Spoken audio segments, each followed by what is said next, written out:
प्रायोजक हैं cancer healer centre, new beginning. Jharkhand विधानसभा चुनाव में हेमंत सोरेन की जीत से ज्यादा एक शख्स की चर्चा थी और वो थे विधायक जयराम महतो। हमारे साथ इस वक्त विधायक जयराम महतो। विधायक जी, आपकी चर्चा तो पूरे देश में होने लगी। कहा जा रहा है कि भारतीय जनता पार्टी को आप ही की वजह से हार हुई है। आजसू पार्टी बिल्कुल समाप्ति के कगार पर पहुंच गया। देखिए, चुनाव में जब किसी की हार जीत होती है तो कई कारण होते हैं। उन कारणों में से अगर एक कारण हम होंगे तो ये हम नहीं नकार सकते हैं, हो सकता है, संभावनाएं हैं, लेकिन कई कारण हैं उनके। चुनाव किसी के जीतने में और किसी के हारने में कई कारण होते हैं। एक कारण केवल जयराम महतो नहीं हो सकता है। लेकिन जयराम फैक्टर तो बने, युवाओं के बीच काफी क्रेज बढ़ा। देखिए, कारण भी है। अगर जयराम फैक्टर बने युवाओं के बीच तो उसका कारण सबसे पहला ये है कि आपने एक उस परिपाटी को चैलेंज किया। अभी मान के चलिए, सदन में जितने भी नए विधायक आए हैं मैं उनका स्वागत करता हूं, लेकिन हमें लगता है कि उनमें अधिकांश जो है किसी परिवार से ताल्लुक रखते हैं, चाहे वह पूर्व मुख्यमंत्री रघुवर दास की फैमिली से हो, या धनबाद के सांसद उनके फैमिली से हो, या फिर सिंदरी के पूर्व विधायक उनके परिवार से हो। तो जयराम महतो युवाओं के बीच एक नई पार्टी को लेकर आया है, जो युवा देखना चाहते थे, जो युवा उसको ड्रीम मानते थे कि ऐसा क्या पॉलिटिक्स में हो सकता है। जयराम महतो एक उस परिवार से आया है, नो डाउट। जब गुरुजी विनोद बाबू थे, कॉमरेड एक आए थे, तो उस समय भी वो मिट्टी के घर से आए थे, लेकिन वो 1970 का टाइम था। 2010 के बाद कोई नेता है जो मिट्टी के घर से आया है। 2010 के बाद कोई नेता है जो जिसके घर में विधवा पेंशन मिलता है, जिसके घर में वृद्धा पेंशन मिलता है, जिसके घर में विकलांग पेंशन मिलता है, और उस पेंशन वाले परिवार से चलकर ये पहला नेता झारखंड के मैंने राजनीति में 2010 के बाद आया है। तो युवाओं ने उन चीज को स्वीकार किया कि हाँ भाई, ऐसा होना चाहिए, और युवाओं का हुजूम हमारे साथ जुड़ा। अच्छा, युवा के मुद्दों को लेकर आप हमेशा मुखर रहे हैं, हमेशा सड़कों पर भी पहले रहे।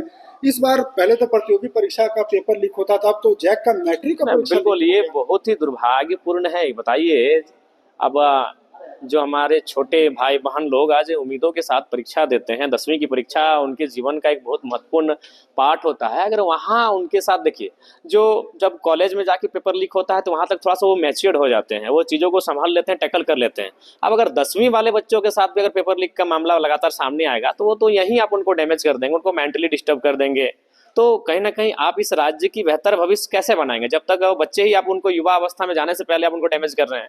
तो ये कहीं ना कहीं राज्य की चूक है, सरकार की चूक है, और इस चूक को सुधारने के लिए उन्हें टीम गठित करते हुए दोषियों पर कड़ी कार्रवाई होनी चाहिए। अच्छा जयराम जी, बजट सत्र शुरू होने वाला है, क्या कुछ मुद्दे रहेंगे जयराम जी? किन मुद्दों के साथ? देखिए, हमारा तो मानना है कि बजट को एक आम व्यक्ति को ध्यान में रखकर बजट को प्रस्तुत करना चाहिए। अब देखना होगा कि सबसे पहले आम व्यक्ति प्रताड़ित कहाँ है।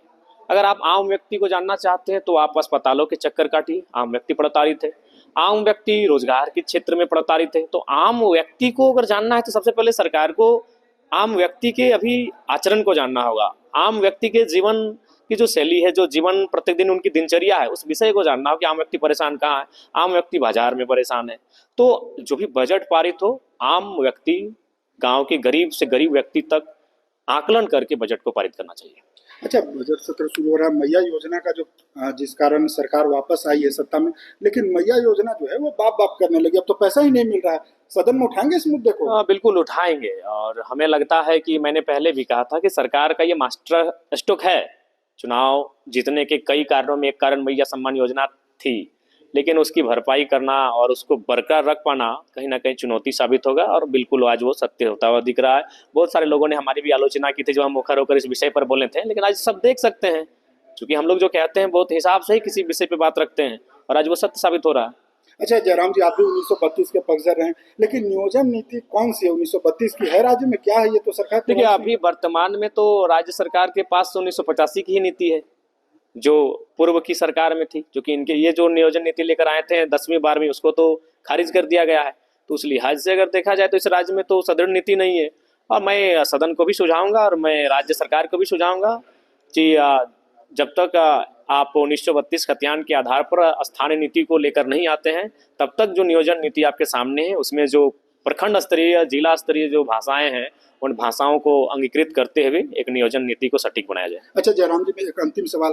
आपकी सादगी ऐसी है कि अगर दिखाऊं तो आप आज भी खाली पैर पे हैं, बिल्कुल साधारण रहते, लेकिन इस बीच एक आपकी वीडियो काफी चल रही थी, एक स्कॉर्पियो कार आप। देखिए, हम शुरू से कहेंगे वो विषय हमने वो बयान कब दिया था, जब सदन में लगभग 2-3 घंटा मैया सम्मान योजना पे बहस हुआ, तो हमने वही तर्क दिया था कि आप लोग लेंगे महंगी महंगी गाड़ियां, आप लेंगे महंगे महंगे आवास, और 2,500 रुपया दिए हैं उसका महिमा मंडन क्यों कर रहे हैं?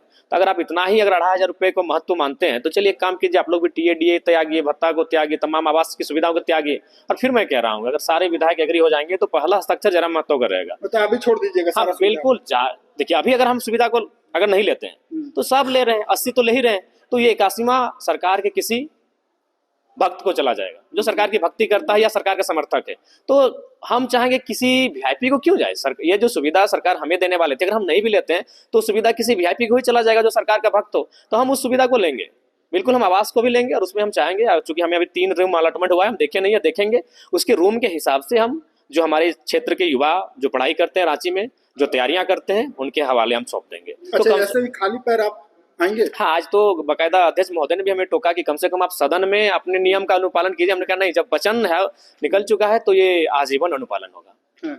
अच्छा, अगर मान लीजिए सुविधा छोड़ने की बात है तो पहला शख्स जयराम महतो रहेगा, ये मैं आपको कहना चाहूंगा। पहला हस्ताक्षर मेरा रहेगा, उस जो विधेयक पारित होगा उसमें जो विधायकों का हस्ताक्षर होगा उसमें पहला हस्ताक्षर मेरा होगा, पहला समर्थन मेरा रहेगा। सदन के अंदर भी वही जुझारू तेवर दिखेगा जयराम? जी बिल्कुल दिखेगा। और हम तो सुझाव भी देंगे कि अभी मान के चलिए बजट सत्र चलेगा, इसमें बहुत सारे लुभावने सोने गिफ्ट्स वगैरह भी आते हैं, बहुत सारे लुभावने व्यंजन आते हैं, तो हम चाहेंगे इनको सादगीपूर्ण नहीं किया जाए। जो झारखंड का आम जनता, आम जनमानस जिन चीजों को उपभोग कर पाती है वही सदन में माननीय भी उपभोग में लाए। बिल्कुल, देखिए ये थे हमारे साथ विधायक जयराम महतो, डुमरी से ये निर्वाचित हुए हैं। और जितनी चर्चा मुख्यमंत्री हेमंत सोरेन की है उससे ज़्यादा चर्चा कह सकते हैं या उसके बराबर ही चर्चा विधायक जयराम महतो की थी, क्योंकि ये इन्होंने जयराम महतो ने जगन्नाथ महतो के परिवार का, यानी उनका जो एक तरह से कह सकते हैं कि डुमरी में जिस प्रकार से उनका राजनीतिक कद था, उनकी पत्नी जो मंत्री थी बतौर बेबी देवी, उन्हें पराजित किया था। और जेएलकेएम जिस पार्टी से जयराम महतो सुप्रीमो है, उस पार्टी में एक तरह से भारतीय जनता पार्टी के साथ साथ उसकी सहयोगी आजसू को काफ़ी डैमेज पहुंचाई। यानी एनडीए की अगर हार हुई तो उसमें कहीं ना कहीं जयराम महतो एक बड़ा फैक्टर थे। TV9 के लिए रांची से मैं अशोक कुमार। प्रायोजक हैं cancer healer centre, a new beginning.